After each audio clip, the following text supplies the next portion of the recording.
चलिए मेरे दोस्त पुनः हम आपके क्लास में उपस्थित हैं। जो डेली वर्क है हम आपका प्रतिदिन नियमबद्ध आपके लिए काम करते हैं। तो हमारा काम है प्रतिदिन आपके लिए सेवा करना और आपका काम है उस सेवा को सदुपयोग करना। As you like you can do. बार बार हम यही बात को कहते हैं और यह भी आपको बताते हैं कि आप सबसे पहले रूल और रेगुलेशन को सही तरीका से जानें, देखें और उसके बाद आप क्वेश्चन का आंसर देने का प्रयास करें। Try to give the answer of that question.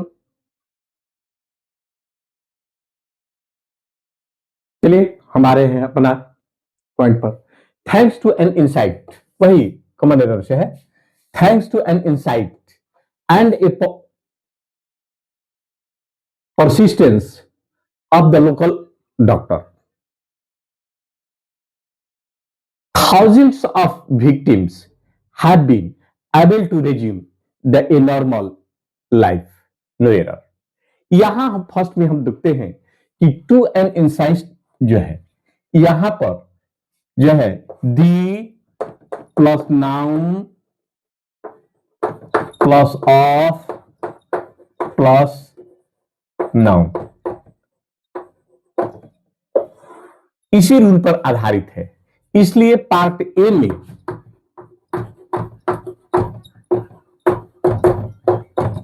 गलत है क्योंकि एन के बदले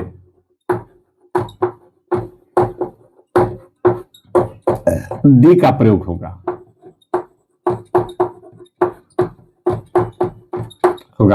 इसलिए यहां पर डी का प्रयोग होगा, एन का नहीं। तो thanks to the insight and a persistence of the local doctor or thousands of victims have been able to resume a normal life. इसका आंसर यही होगा। अब हम दूसरा क्वेश्चन पर विचार करते हैं। In a hours a time when I had a finished the work, I get up and slipped out unnoticed, no error. तो आपने देखा कि इन ए आवर, यहां पर हम देखते हैं कि यहां तरह की किसी तरह का दिक्कत नहीं है, यहां भी कोई दिक्कत नहीं है, उसके बाद यहां पर भी कोई दिक्कत नहीं है और यहां पर भी दिक्कत नहीं है, नो एरर। यहां तो हम तो कह ही नहीं सकते हैं कि नो एरर है, यहां पर एरर है इन ए आवर, क्योंकि आवर का जो प्रोनाउंसिएशन है, आवर का प्रोनाउंसिएशन जो है वह आ होता है। इसलिए यहां पर जो है हम लोग एन का प्रयोग करेंगे, एन का प्रयोग करेंगे, ए का नहीं। एन का प्रयोग करेंगे,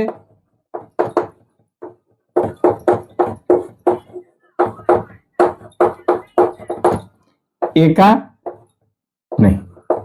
तो यहां पर ए की जगह पर इसको हम लोग लिखेंगे एन। चलिए एन लिख देंगे।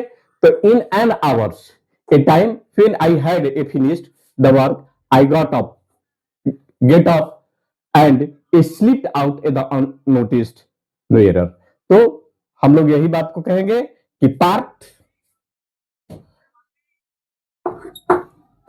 चलिए पार्ट ए में गलत है,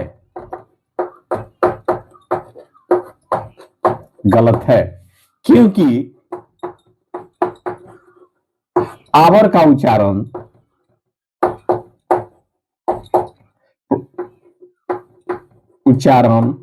यानी प्रोनाउंसिएशन जिसको हम आप कहते हैं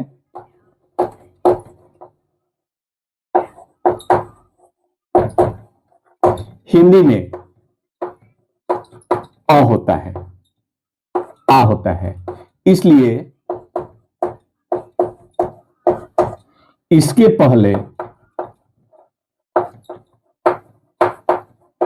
एंड का प्रयोग होगा,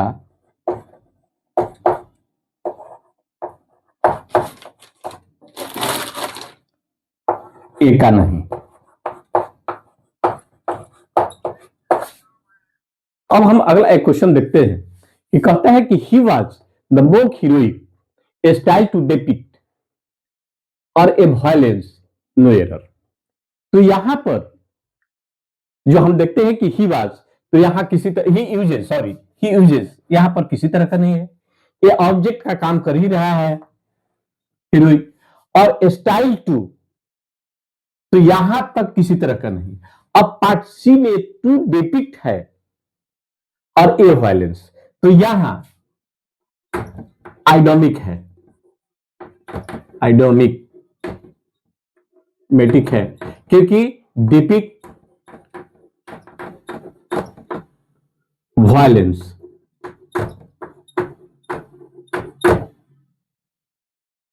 होता है और जिसका अर्थ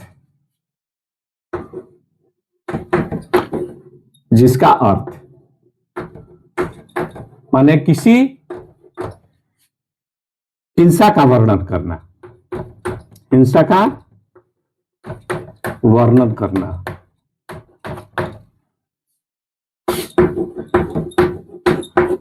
वर्णन करना है। इसलिए यहां पर जो हम लोग कहेंगे कि ए का प्रयोग नहीं होगा। इसलिए पार्ट डी में गलत है, गलत है। वायलेंस के पहले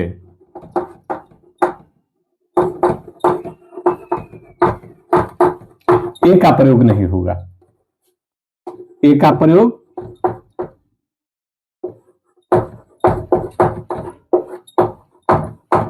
नहीं होगा। तो क्या होगा भाई? Depict violence, to depict violence. तो आप लोगों ने देखा he uses the more heroic style to depict, ये नहीं होगा, नहीं होगा, ठीक ना। डिपिक्ट वायलेंस और नो एरर। तो डिपिक्ट वायलेंस जो है ये क्या होता है? एक प्रकार का आइडोमेटिक है और जिसका अर्थ होता है किसी हिंसा का वर्णन करना है या चित्रित करना होता है। इसलिए हम कहते हैं कि पार्ट डी में गलत है और वायलेंस के पहले ए का प्रयोग नहीं होगा, टू डिपिक्ट वायलेंस। तो आप लोगों ने आज हमारा एक कॉमन एरर देखें और भी हम कुछ कॉमन एरर तो अब तक देंगे, उसके बाद न्यू चैप्टर हम आपके लिए स्टार्ट करेंगे। तब तक, क्योंकि हमारा एक काम है अधिक से अधिक प्रैक्टिस कराना। धन्यवाद, थैंक यू, फिर मिलेंगे, बाय बाय। तब तक के लिए इंतजार करें, मेरा शेयर करें, सब्सक्राइब करें, लाइक करें, कमेंट करें, फेसबुक पर भी जाकर के देख सकते हैं और यूट्यूब पर भी। धन्यवाद।